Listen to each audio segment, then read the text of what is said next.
by and in 10, 9, 8, 7, 6, 5, 4, 3.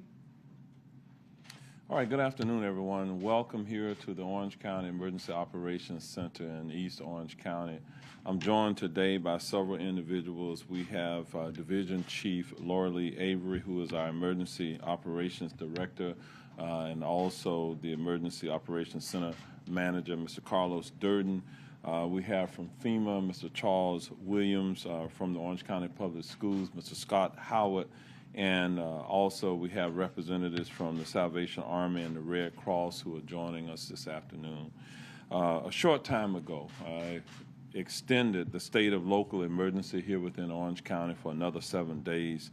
This enables us to continue to work with the state and the federal government and our other local partners to more efficiently get the response and recovery efforts underway here within Orange County.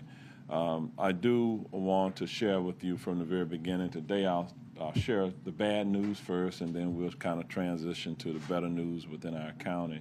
I'm not sure that any of you may be aware of this, but Orange County had its first hurricane-related death, and this is according to the Orange County medical examiner, who reports that a 75-year-old resident fell off a ladder while cleaning hurricane debris from his roof. He later succumbed to his injuries, and so to that family, our prayers certainly go out to them. It is a reminder, however, to all of our residents that we ask everyone to use extreme caution when trying to clean up from Hurricane Ian. Each time that we have a major storm, when we began to repair our properties and trim back trees and other things, we seem to always have some type of significant injuries as a result of that. Let me just talk a little bit about the sheltering processes that are underway within our county. The South Econ Recreation Center remains our sole shelter to help displaced residents from the storm. As of today, the shelter is housing 163 people and 32 pets. Many of the individuals who are within our shelters are homeless individuals who we are working with our area social service providers to meet their needs within our community, both in the short term and hopefully in the long term.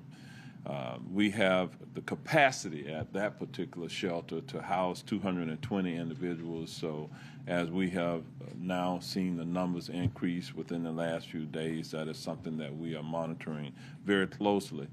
The American Red Cross of Central Florida is caring for the shelter residents, and at the same time, they are also feeding residents in 5 different locations throughout our county, so we do appreciate the partnership from the American Red Cross and what they're doing here within our community.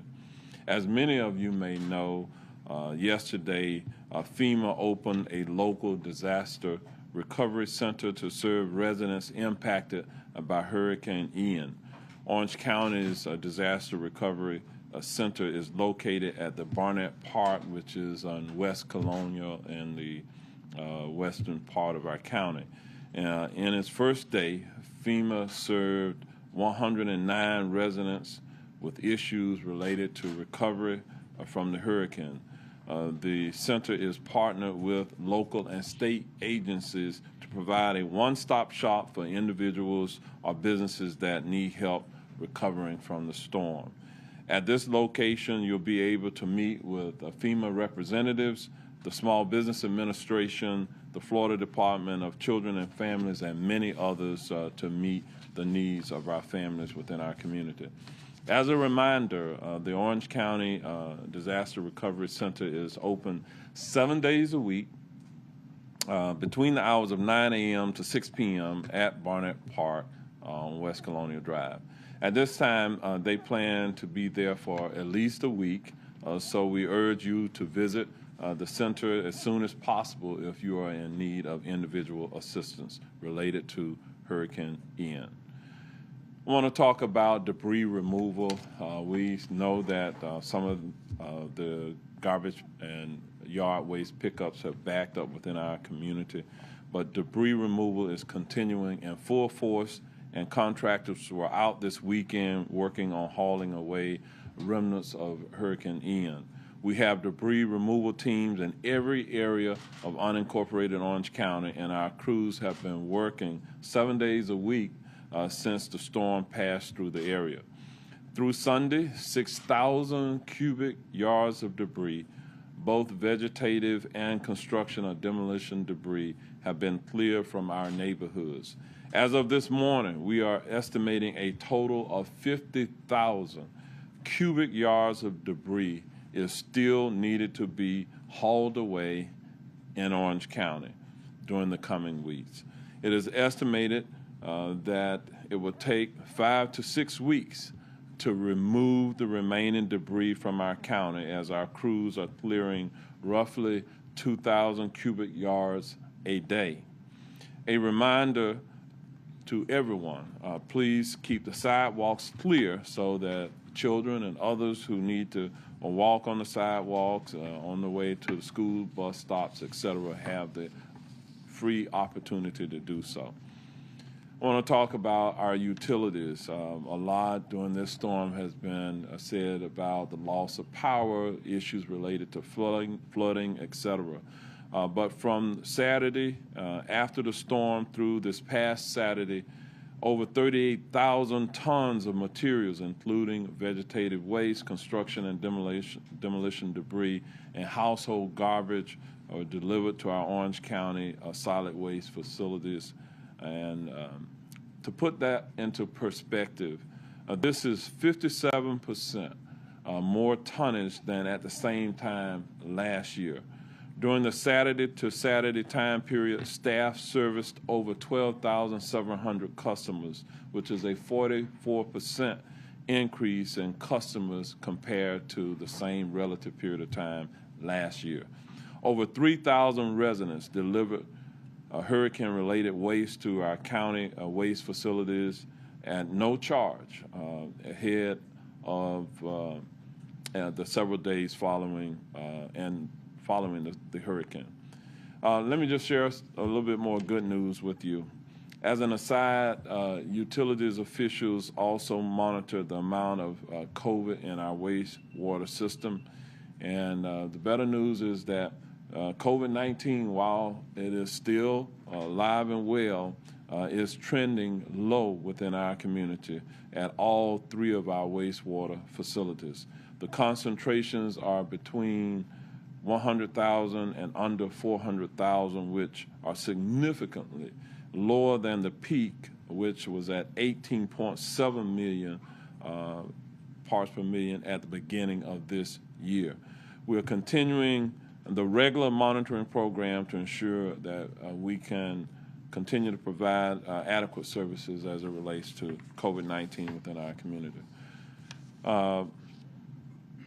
The Property Appraiser's Office in Orange County has been tallying up the damage from Hurricane Ian.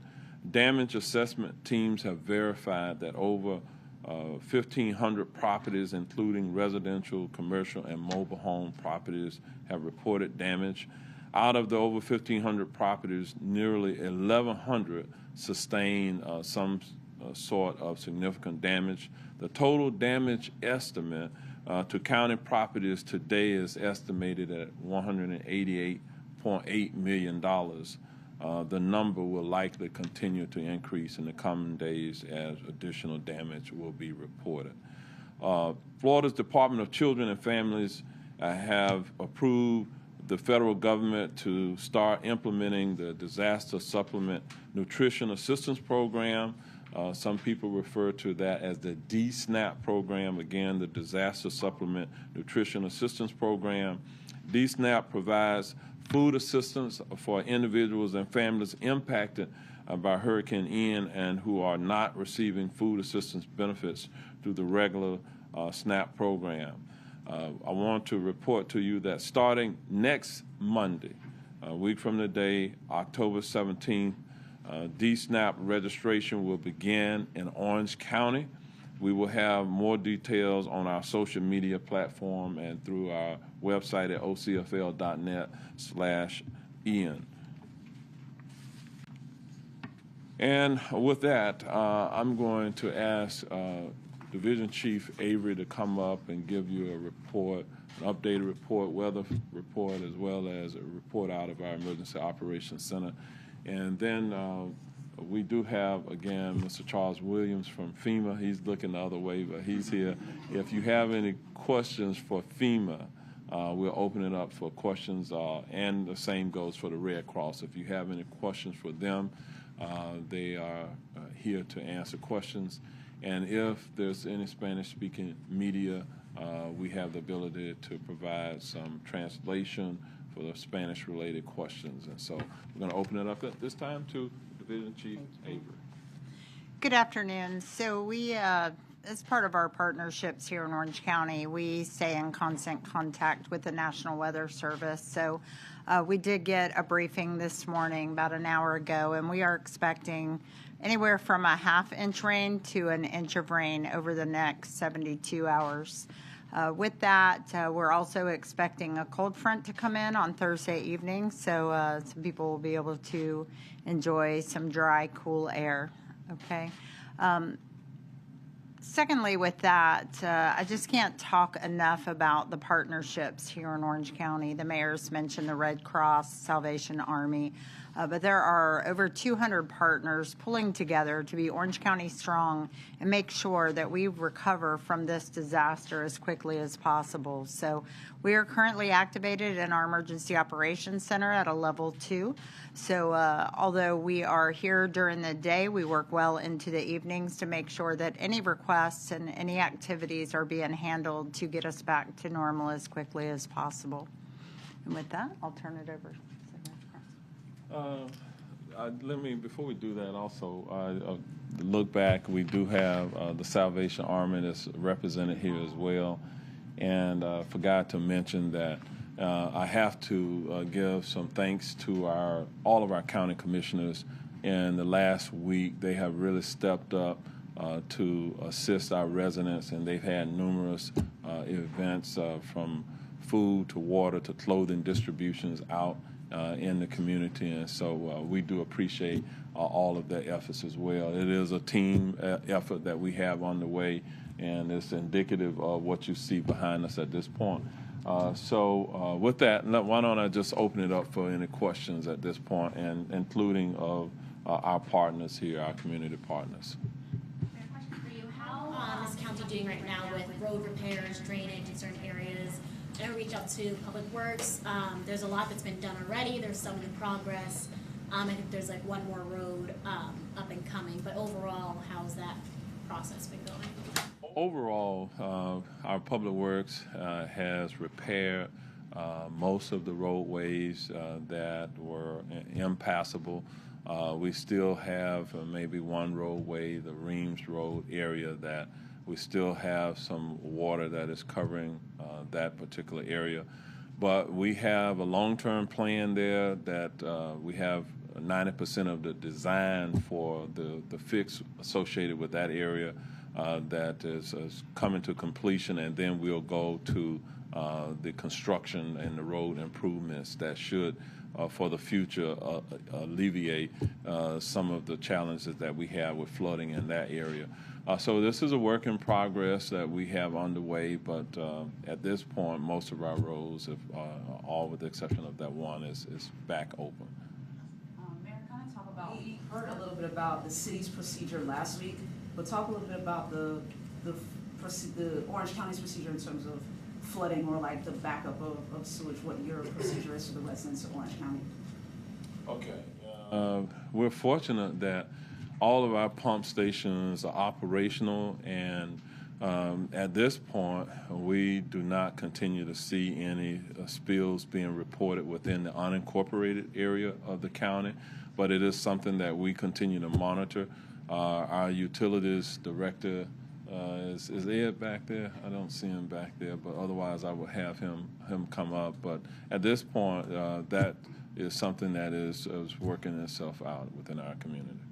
Mayor, if we can talk about Blue Vista specifically, because so many residents, we were just there earlier this morning, and they just want answers. Can you tell us what's being done right now to fix the overall flooding issue in Orla Vista? Well, our Public Works and Stormwater Utilities continues to monitor that area. As you know, presently there's not any flooding there in Orla Vista. Long term, perhaps this is your first time here at the EOC with that question, but we have addressed that numerous times. I believe that our residents are well aware that there's a long-term plan there that we are currently looking at. So in the short term, they're still monitoring. We have continued to work with the South Florida Water Management District on lowering the lake bodies and the ponds within the area. But there's only so much water that can be pumped into the Shingle Creek. That's like the headwaters of the Shingle Creek that runs into the Everglades. So there's some challenges along that entire creek. And so we're coming off a hurricane, so don't forget the fact that the historic flooding that occurred here was historic flooding that occurred across the entire state of Florida. And there are many communities dealing with it. We're fortunate that Orla Vista, the water has receded in Orla Vista. Even this weekend, Commissioner Siplin was out providing services within that area.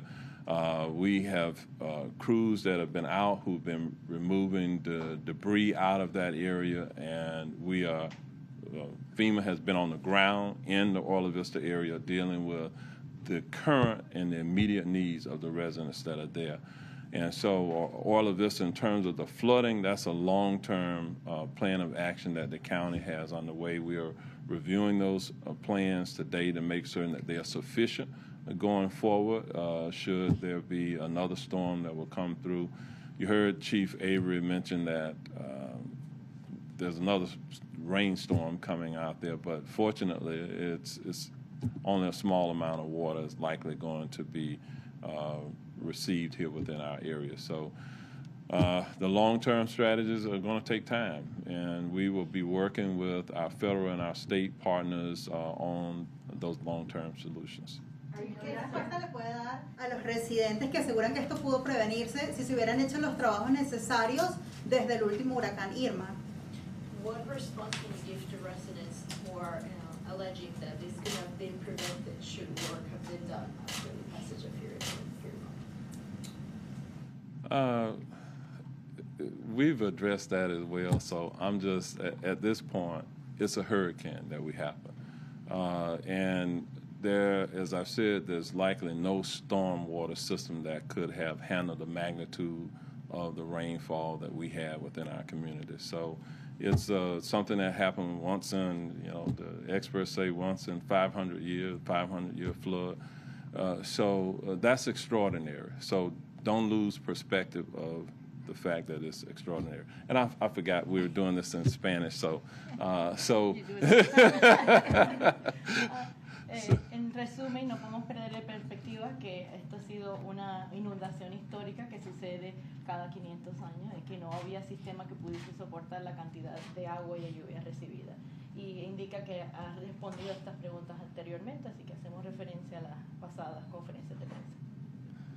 If I tried to stop and say what really needed to be said there, it would probably something would be lost in the translation. So I'm thankful that Ilia Torres, one of my special assistants, is here. She's totally fluent, and so she hopefully gave you the essence of what I was saying in Spanish. Okay, all right. Question for Mr. Woods, maybe. Just curious, what is the biggest need that you're hearing from the community out at the Orange County Recovery Center? That is not an easy question. We have a mixture of need from the county. Temporary housing is one of them. We have people that have been displaced from their apartments. Their homes are uninhabitable due to mold. So we've been reaching out to that. We have reached out to the people for loss of their vehicles and other things. So it's a mixture of housing, shelter, transportation, and replacing the food items. So it's not a one target audience I can say it's the immediate need. But we've been reaching out with them with very program, working with our social partners, people that's eligible. FEMA has given them hotels. We've put people in shelters. We've given immediate food, and that needs there has been met. Hi, I have a question for you too, Mr. Williams. A lot of the flood victims that I've been talking to, particularly some of the ones out in the UCF area, students living in apartment complexes, they've been kicked out. They need a not just temporary shelter, but a new place to live, and they're talking about how there's such a lack of affordable housing. As you folks are working to assist families into getting into a new home, what are you seeing? Is it hard to find something affordable for them? I'm not qualified to talk about affordable housing. What FEMA's doing, we just kind of meet their needs from now for the next 2 years. Long-term housing at the university is more of the university issue, or I hate to throw it back to the mayor, it's a county issue of getting more affordable housing. But that's not unique to Orange County. I'm from Atlanta, and affordable housing is a issue in Georgia. So just from my personal knowledge, affordable housing is a long-term issue that we have some of our people that make minimum income. It's hard for them to find apartment complexes that are, from my experience, and talk to people who have been, their apartment rent's going 30, 50% from the last year. So it's not deal directly with the hurricane or from the storm. It's just the fact of where our government is going right now. But in the short term, to your answer, what we will attempt to do is get the immediate needs for those students or for those renters, so they have somewhere safe and secure that they can re-energize their life to come back to normality in the short terms. But for the long term, I have to defer that answer to somebody else better qualified than I am. Do you want to jump in on that? Since you're right there. Jump in on that. Yes. We're working with the University of Central Florida and some of the other community partners, apartment complexes, to do an inventory of what is available. And so there's a team of social service agencies in the university working together to try to identify where students can be rehoused, if there are vacancies on campus, if there were renovations that were occurring for campus housing and off-campus housing. Can we accelerate that process to get those renovations completed? And even the renovations, remodeling that needs to be done with the current housing units that they were living within, can we accelerate those processes, and how can we do that? So that's the conversation that is ongoing at this point. We're also working with the Homeless Services Network for the other individuals who are unhoused at this point, looking at some challenges. Even before the storm, we had some challenges with homelessness within our community. You may recall that we commissioned here in Orange County in advance a study to look at the services that we were providing for our homeless, mentally ill, and substance disorder individuals within our community, and we identified a $49 million gap in services that from the report that was provided in February of this year. We just started our current fiscal year in Orange County. It started October 1, and the Board of County Commission allocated an additional $10 million for certain services to fill the gap that's surrounding treatment for the mentally ill and the substance disorders, et cetera. In many regards, some of the individuals who are homeless suffer from these various issues, and what we want to do is get them to the point through treatment where they become self-reliant and more productive. If they're employable, we want to get them jobs and all of those things. So that's a longer-term approach that we have to dealing with it. So I think at this point, there's no question that the hurricane and the destruction associated with the hurricane has exacerbated the housing challenges that we have. Now, Orange County also has a housing assistance program that we're funding through this current cycle, where we will be providing rental assistance to individuals in need. We're using federal dollars and county funds to provide that assistance so that individuals who may be unhoused, who cannot afford the total rent payments, we will be able to supplement their rent payments with at-market types of housing units as well. So the question is, one, about the inventory of affordable housing, but the inventory of rental units in total, and can we, through our rental assistance program, help to subsidize individuals getting into those units. Through the FEMA processes, there are vouchers and some other things that will become available to those individuals who have been adversely impacted by the storm. And so when you look at all of that together, that is a conversation that we as a community has to wrestle with, and that is not exclusive of those UCF students. It's inclusive of the UCF students and the others who are in need of housing within our community.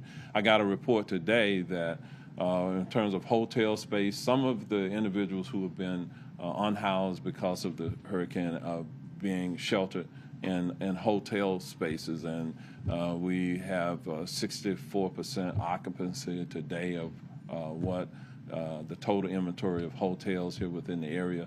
That's not a long-term solution, but I will tell you that there are some local hotel owners who are very interested in perhaps fulfilling some of the need for affordable housing in the short term. And so just kind of working through all of those plans, what that looks like, that's the conversation that our subject matter experts are having behind the scenes today. Alcalde, se dijo que hace 500 años ocurre esta situación, pero lo vimos apenas hace 5 años y lo vemos cada vez que llueve. ¿Cuál es su mensaje para las personas que siguen viviendo en Orla Vista, que sigue siendo una zona de riesgo? Your reference that this is a one every 500 years, but we experienced this 5 years ago. What is your response to Orla Vista residents who keep experiencing these floodings? Hurricanes are unpredictable. And yes, we experienced one 5 years ago. We could experience one next week. We can't control that. What we can do is control the efforts. And so in the midst of Los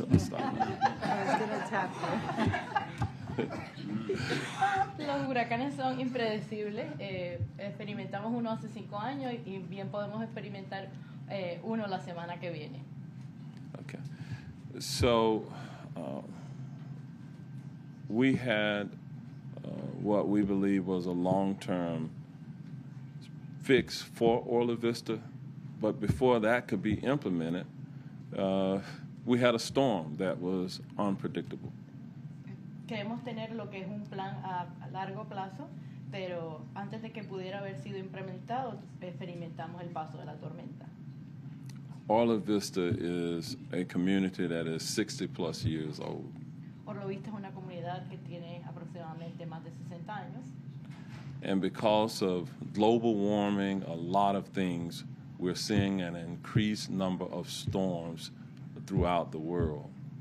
Debido al calentamiento global y otras razones, estamos viendo que se están formando tormentas alrededor del mundo en mayor cantidad. The pace at which we're seeing major storms occur has increased significantly. Hemos visto un aumento un incremento en la formación de tormentas. And will likely continue to increase. Que se prevé o se anticipa que pueda seguir ocurriendo. So as I said a few minutes ago, we are reviewing those long-term plans, and if we can expedite what we believe is the solution, we will expedite it. Estamos revisando esos planes, como comenté hace unos minutos, y si podemos agilizar la solución, así lo vamos a hacer. Do you know this is a risk zone? So there is any possibility they being relocated to other part of the city? Esta es una zona de riesgo. ¿Hay posibilidad de que más adelante esta zona se evacúe y estas personas se muden a otras partes de la ciudad? We know it's a risk zone. Is there a possibility that these residents can be relocated to another area? Many of the homes, and if you're speaking of Orla Vista, many of the homes in Orla Vista remain habitable. Sí, estamos hablando. You can go. Okay. Okay. So many of the homes in Orla Vista remain habitable, and the people don't need to be relocated. The ones whose homes were damaged as a result of the flood, they need to be relocated and are being relocated. That process is ongoing. We're working with Fema and others in that process. All right, and Mayor, if you Last question, and then go to text. Okay. If you're kind of going off of that, if you're able to give a little bit of the timeline, because obviously earlier this year, and I've reached out to your wife's office as well, the federal funding was secured to help with Orla Vista.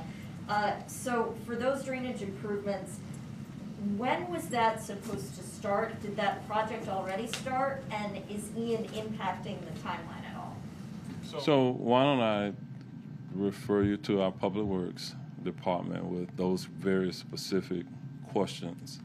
You know, they will have to go over the timelines with you, so I don't give you inaccurate information. That's not something I just kind of walk around with. When is these projects? You know, just at my level, that's not something that I would be intimately knowledgeable about. So we'll refer you to Public Works. We'll have them follow up with you. And when you say long-term projects, plural, aside from this, I'll have them follow up. Any other questions? Just a couple from online. Okay. From Nicole Griffin from News 13. Her question is, an update on Range Road and the closure, and if we can provide any type of information on Range Road. I kind of responded to the Range Road issue earlier. The design for the fix with Range Road is about 90% complete, and so that means that when it gets to 100% sometime within the short term, we'll go out for bid, and that work will, the longer term fix will be put in place at that point. In the short term, our Public Works Division is working to continue. They're pumping in the area, trying to move water where they can, so that there isn't coverage for the area. Do we have anyone from Public Works here? I see Jane pointing over there, but I don't. Okay. All right. So anyway. I'll move over here. And then the last question is for FEMA. Okay. Great job. Joe Burns in WFME. His questions relate to the center that was open at Barnett Park. Can you talk about the funding that has been allocated for Orange County residents? Are there waits? What should people expect when they come to that center? That's a very difficult question. The funding has been provided by the president to support the people. We don't have a cap on that funding. It will depend on the needs of the individuals and the citizen. The wait will depend on what service we need to provide. If it's immediate, they're living in their cars, have nowhere to sleep, we will then get emergency housing things assisted. We'll get a hotel that be put into place that night. If it's repair, the repair might take a couple of days, but the life safety issues of somebody that's sleeping in their cars, if they show up to the DRC and it's a bona fide reason why they're sleeping in cars was caused by the flood and they can't stay in their primary residence due to flooding or mold issues, that's a health issue, and we will bend over and cause those hotel vouchers and get them in a hotel of their choice that FEMA will pick up the total cost for, so they will not be sleeping in that car that night. So the rapid things there for housing, it's immediately. For replacing of a property, other things, it might take 2 or 3 days. So that's the timeline we're looking at. Thank you. Thank you. That's all I had. Yep. Okay, so one of the key things that Mr. Williams said here was that to qualify for some of this assistance, you have to be able to demonstrate that it was caused by the storm. And there are people within our community who had some of these similar kinds of challenges pre-storm, but they still have to demonstrate that to receive the assistance he was referencing, that it was caused by the storm itself. So with that, thank you all for coming this afternoon, and we will give you an update as soon as we can. All right. Thank you.